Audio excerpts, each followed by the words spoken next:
ഗുരുവായൂരപ്പനെ തൊഴാൻ പറ്റി. പക്ഷെ അങ്ങനെ ഒരു സെക്യൂരിറ്റിയും അമ്പലനടയിലില്ല, അങ്ങനെ ഒരു ആളും അമ്പലനടയിലില്ല. അപ്പൊ ഇങ്ങനെ ഒത്തിരി മിറാക്കിൾസ് നമ്മൾ സംഭവിക്കുന്നുണ്ട്.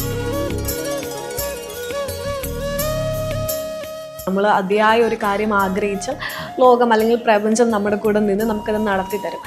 പ്രഭുജി അതിൽ വിശ്വസിക്കുന്നുണ്ടോ? തീർച്ചയായിട്ടും ഈ 4 നിയമങ്ങൾ എല്ലാവരും, ഹ്യൂമാനിറ്റിയിലുള്ള എല്ലാവരും ഇത് ഫോളോ ചെയ്യും. ഒരു പെൺകുട്ടി വീട്ടിൽ നിന്ന് ഇറങ്ങിപ്പോയി സന്ധ്യയ്ക്ക് മുമ്പേ തിരിച്ചു വന്നില്ലെങ്കിൽ കേറ്റൂല, അങ്ങനെയൊക്കെ ഒരു റോങ് സിസ്റ്റം ഉണ്ടായി. അങ്ങനെ ഈ രാജകുമാരികൾ തിരിച്ചു വന്നപ്പോൾ പല കാരണങ്ങൾ കൊണ്ട് അവരെ ഇൻസൾട്ട് ചെയ്തു. ഒരു വനിത 17-16 പ്രാവശ്യം ഗുരുവായൂരപ്പനെ കാണാൻ വേണ്ടി വന്നു. അവർക്ക് കാണാൻ സാധിച്ചില്ല. അങ്ങനെ കുറേ കാര്യം, എല്ലാ വട്ടവും വീട്ടിലെ ജോലികളെല്ലാം തീർത്ത് അവർ ഗുരുവായൂരപ്പനെ കാണാൻ വരും, സാധിക്കുന്നില്ല. ബസ്സൊക്കെ പിടിച്ച് വളരെ ദൂരത്തു നിന്ന് വരുന്നതാണ്. അങ്ങനെ അവിടെ ഒരു സെക്യൂരിറ്റി നമ്പർ തന്നു, ഇങ്ങനെ ഈ നമ്പറിൽ വിളിച്ചാൽ മതി, അടുത്ത വട്ടം വരുമ്പോൾ എന്തായാലും കൃഷ്ണനെ കാണാൻ പറ്റുമെന്ന് പറഞ്ഞു. അവർ വിളിച്ചു, പക്ഷെ ഫോൺ എടുത്തില്ല.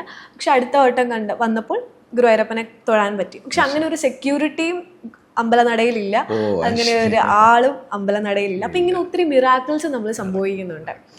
അപ്പം ഇതിനെയൊക്കെ പ്രഭുജി എങ്ങനെ നോക്കി കാണുന്നു? തീർച്ചയായിട്ടും അത് അവരുടെ വിശ്വാസമാണ്. നമ്മൾ മെഡിക്കൽ രീതിയിൽ നോക്കുകയാണെന്ന് വെച്ചോളൂ. ഇപ്പോൾ നമുക്ക് ബ്ലഡ് പ്രഷർ ചെക്ക് ചെയ്യാം. ഒരു വ്യക്തിക്ക് മനസ്സിൽ ഡിസ്റ്റർബൻസ് ഉണ്ടെങ്കിൽ ബ്ലഡ് പ്രഷർ ഷൂട്ടാവുമല്ലോ, ഇല്ലേ? ഈ മനസ്സിലുണ്ടാകുന്ന ഡിസ്റ്റർബൻസ് എന്ന് പറയുന്നത് തോട്ടാണ്, അത് ഫിസിക്കലല്ല. പക്ഷെ അത് ഫിസിക്കലി റിഫ്ലക്റ്റ് ചെയ്യുന്നുണ്ടല്ലോ. അപ്പോൾ എൻ്റെ തോട്ട്സിന് ഈ പ്രപഞ്ചത്തിനെ ഇൻഫ്ലുവൻസ് ചെയ്യാനുള്ള ശക്തിയുണ്ട്. ഇപ്പം നല്ല ഒരു ചിന്തയാണെങ്കിൽ അത് പ്രവർത്തനമായി മാറും. അത് തീർച്ചയാണ്. അത് തന്നെയാണ് മിറാക്കിൾ. ഞാൻ ആഗ്രഹിക്കുന്നു, അത് ഏതോ ഒരു കാരണം കൊണ്ട് എൻ്റെ കൺമുമ്പേ നടക്കുന്നു, അത് മിറാക്കിളാണ്. ഈ മിറാക്കിളിന് കൂടെ എനിക്ക് ചോദിക്കാനുള്ളൊരു ചോദ്യമാണ്, ഒരു out of the box question ആണോ എന്ന് എനിക്കറിയില്ല.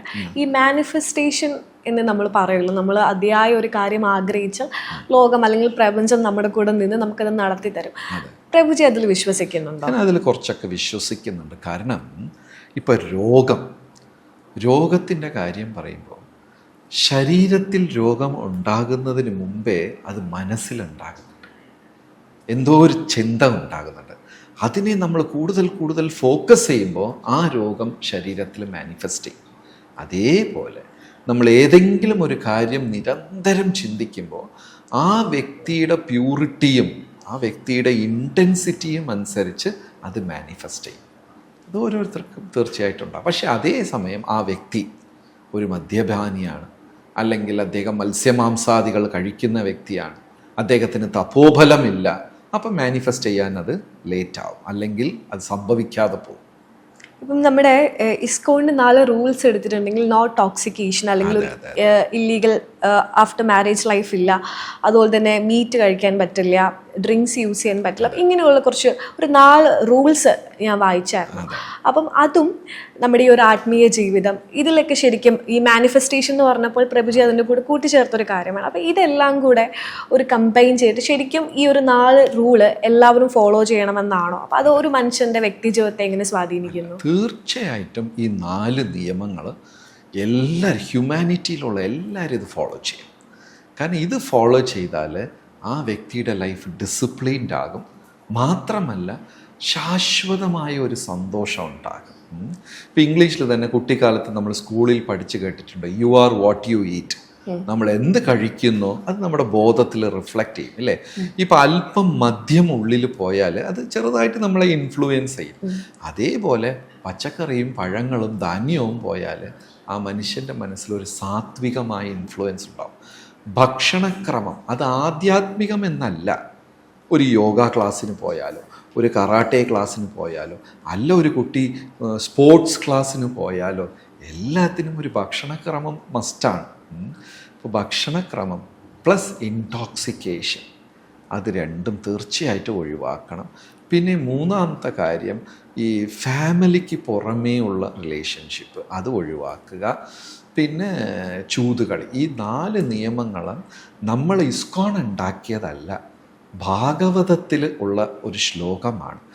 ഇത് ഏത് ജനത സ്വീകരിക്കുമോ ആ ജനത ശാന്തിയും സമാധാനത്തോടെ ഉണ്ടാകും എന്ന് പറയും.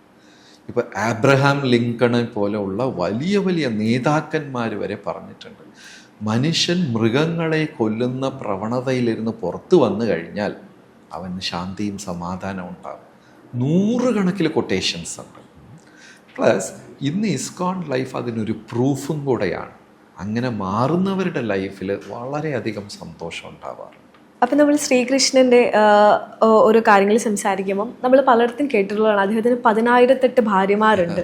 അപ്പം നമ്മൾ റിലേഷൻഷിപ്പിനെ കുറിച്ച് പറയുമ്പോൾ അത് നമുക്ക് ഒഴിച്ചുകൂടാൻ പറ്റാത്തൊരു കാര്യമാണ്. അപ്പം അതിനെക്കുറിച്ച് പ്രഭുജിക്ക് എന്താണ് പറയാനുള്ളത്? അത് വന്നിട്ട് ഓരോ വ്യാഖ്യാനമാണ്. അതായത് നമ്മൾ ശരിക്കും ആ ഭാഗവതം വായിച്ചാൽ മനസ്സിലാവും, നരകാസുരൻ എന്ന വ്യക്തി കുറേ സ്ത്രീകളെ, രാജകുമാരികളെ അപഹരിച്ചു കൊണ്ടുപോയി വെച്ചിരുന്നു. ഭഗവാൻ ചെന്നിട്ട് അവരെ രക്ഷിച്ച് അവരെയൊക്കെ അവരവരെ വീട്ടിലേക്കാണ് അയച്ചത്. പക്ഷേ അന്ന് അങ്ങനെയൊക്കെ ഒരു സിസ്റ്റം ഉണ്ടായിരുന്നു. ഒരു പെൺകുട്ടി വീട്ടിൽ നിന്ന് ഇറങ്ങിപ്പോയി സന്ധ്യയ്ക്ക് മുമ്പേ തിരിച്ചു വന്നില്ലെങ്കിൽ കയറ്റൂല, അങ്ങനെയൊക്കെ ഒരു റോങ് സിസ്റ്റം ഉണ്ടായിരുന്നു. അങ്ങനെ ഈ രാജകുമാരികൾ തിരിച്ചു വന്നപ്പോൾ പല കാരണങ്ങൾ കൊണ്ട് അവരെ ഇൻസൾട്ട് ചെയ്തു. അപ്പോൾ ഇവരെല്ലാം തിരിച്ച് കൃഷ്ണൻ്റെ അടുത്ത് തന്നെ വന്ന് അഭയം പ്രാപിച്ചു. അപ്പോൾ കൃഷ്ണൻ അവരെ സ്വീകരിച്ചു. അല്ലാതെ ചെന്നിട്ട് ഈ മൾട്ടിപ്പിൾ വൈഫ്സിനെ കല്യാണം കഴിച്ചതല്ല. പക്ഷേ കൃഷ്ണൻ വിവാഹം ചെയ്തത് 8 പേരെയാണ്, മൊത്തം 8 വൈഫ്സ്. അത് ഈവൻ ഇന്ത്യയിൽ 1970 വരെ ഉണ്ടായിരുന്നു. 2 വിവാഹം 3 വിവാഹമൊക്കെ 1970 വരെ ഉണ്ടായിരുന്നു. പിന്നെയാണ് ലോ വന്നത്, ഇന്ത്യയിൽ ഒരാൾക്ക് ഒരു വൈഫ് മാത്രമേ ഉണ്ടാവൂ. 2ഉം 3ഉം നമ്മുടെ ചരിത്രത്തിലുണ്ട്. പക്ഷേ ഈ 16,000 എന്ന് പറയുന്നത് കൃഷ്ണൻ അവർക്ക് അഭയം കൊടുത്തതാണ്.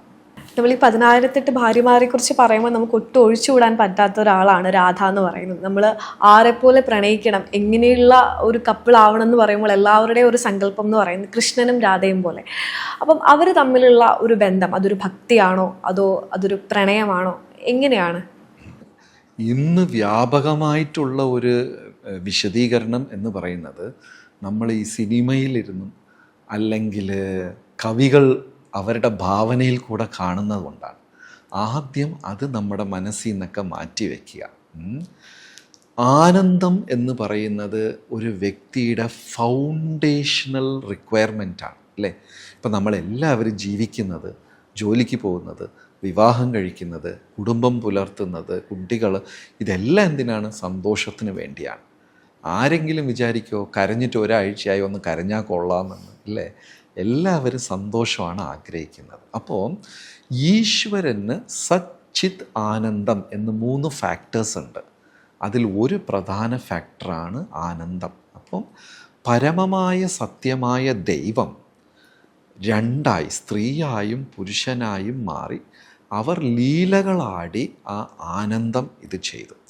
അതിനകത്ത്, ആ ആനന്ദത്തിനകത്ത് സെൽഫിഷ്നെസ്, സ്വാർത്ഥതയില്ലാത്ത ഒരു ആനന്ദം. ഇപ്പോൾ ഇത് കഥയായിട്ട് മാറി. കൃഷ്ണന് 7-8 വയസ്സ്, രാധയ്ക്ക് 7-8 വയസ്സ്. ഇവർ വൃന്ദാവനത്തിൽ ഓടിക്കളിച്ച് പാലും പശുക്കളെ മേച്ചും പാല് കറന്നും. അപ്പോൾ രാധ കലത്തിൽ പാലെടുത്തുകൊണ്ട് പോകുമ്പോൾ കൃഷ്ണൻ കല്ലെടുത്തെറിഞ്ഞും ഒന്നും നമുക്ക് സങ്കല്പിക്കാവുന്നതേ ഉള്ളൂ. ഒരു 7-8 വയസ്സ് കുഞ്ഞുങ്ങൾ യാതൊരു തരത്തിലുള്ള സ്വാർത്ഥതയുമില്ലാതെ പ്രകടിപ്പിക്കുന്ന ആ ഒരു സ്നേഹം, അതാണ് യൂണിവേഴ്സൽ ലവ്. ഭാഗവതം ഒരു ഉദാഹരണം പറയുന്നത്, പശുവിലിരുന്ന് പാൽക്കാരൻ പാല് കറക്കാൻ ശ്രമിക്കും. ചിലപ്പോൾ പാല് കുറയുമ്പോൾ പശുക്കാരൻ എന്ത് ചെയ്യും? കിടാവിനെ കൊണ്ടുവന്ന് പശുവിടെ മുമ്പേ കെട്ടിവെക്കുമ്പോൾ ഈ അമ്മ പശു കിടാവിനെ നോക്കി സ്നേഹത്തോടെ ഈ നക്കുകയൊക്കെ ചെയ്യുമ്പോൾ ഇവൻ ബാക്കിൽ കൂടെ പാലെടുക്കും. സ്നേഹത്തിലിരുന്നാണ് എല്ലാം ഉത്ഭവിക്കുന്നത്. ഒരു ഗൃഹനാഥൻ കഷ്ടപ്പെട്ട് ജോലി ചെയ്യുന്നത് വൈഫിൻ്റെ അടുത്തും കുഞ്ഞുങ്ങളടുത്തുമുള്ള സ്നേഹം.